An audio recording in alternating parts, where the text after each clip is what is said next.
शिक्षा में ना हुई कबो सुधार, जबले रहिए चाचा हमर नीतीश कुमार।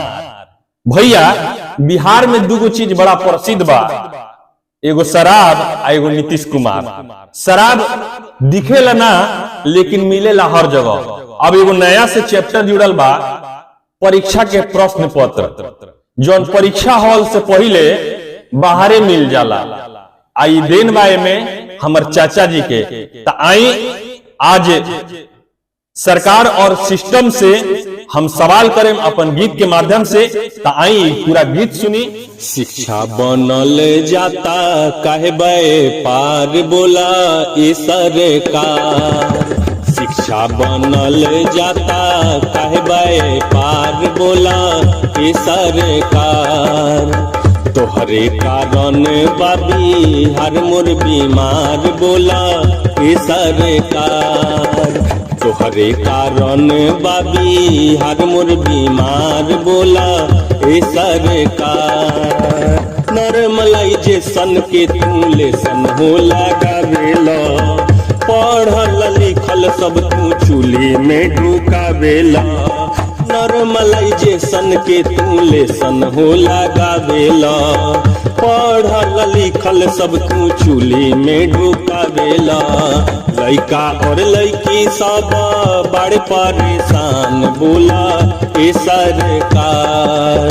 लइका और लइकी सब बड़े परेशान बोला ए सरकार। शिक्षा बनल जाता काहे पार बोला ए सरकार। शिक्षा बनल जाता काहे पार बोला ए सरकार। बीपीएससी के तू मजाक हो बनावेला, परीक्षा के पेपर तू हो पैसा से बेचवावेला। बीपीएससी के तू मजाक हो बनावेला, परीक्षा में काहे मना मानी तू चलावेला। तोहरा से पूछो ताटे बात ई बिहार बोला ए सरकार। तोहरा से पूछो ताटे बात ई बिहार बोला ए सरकार। शिक्षा बनल जाता काहे पार बोला ए सरकार। शिक्षा बनल जाता काहे पार बोला ए सरकार। एगो परीक्षा नहीं ढंग से करावेला, परीक्षा के पेपर तू हो पैसा से बेचवावेला। एगो परीक्षा नहीं ढंग से करावेला, परीक्षा के पेपर तू हो पैसा से बेचवावेला। लइकन से करता तू खेलावाड़ बोला ए सरकार। छात्र से करता तू खेलावाड़ बोला ए सरकार। शिक्षा बनल जाता काहे पार बोला ए सरकार। शिक्षा बनल जाता काहे पार बोला ए सरकार। शिक्षा में चाहताटे सबे हो सुधार हो, खान सर बाड़े जब पूरा तैयार हो। शिक्षा में चाहताटे सबे हो सुधार हो, खान सर बाड़े जब पूरा तैयार हो। काहे तू करता तब इनकार बोला ए सरकार।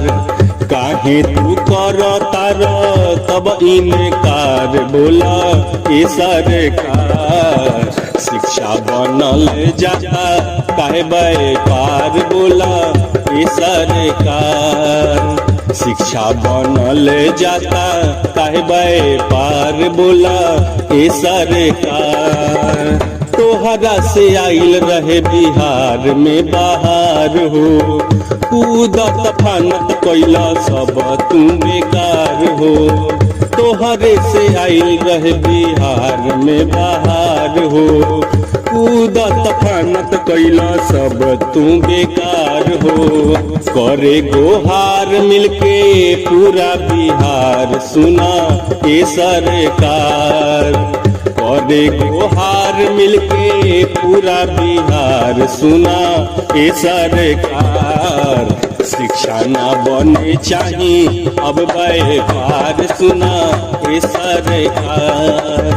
शिक्षा ना बने चाही अब व्यापार सुना ए सरकार। शिक्षा न बने चाही अब व्यापार सुना ए सरकार। बहुत बहुत धन्यवाद। बिहार की शिक्षा व्यवस्था पर अगर हमारी प्रस्तुति आपको अच्छी लगी हो तो हमारे चैनल को सब्सक्राइब करें, वीडियो को लाइक करें और ज्यादा से ज्यादा शेयर करें। मिलेंगे फिर अगली बार ऐसे ही एक वीडियो के साथ। तब तक के लिए नमस्कार। जय हिंद, जय बिहार, जय चंपारण।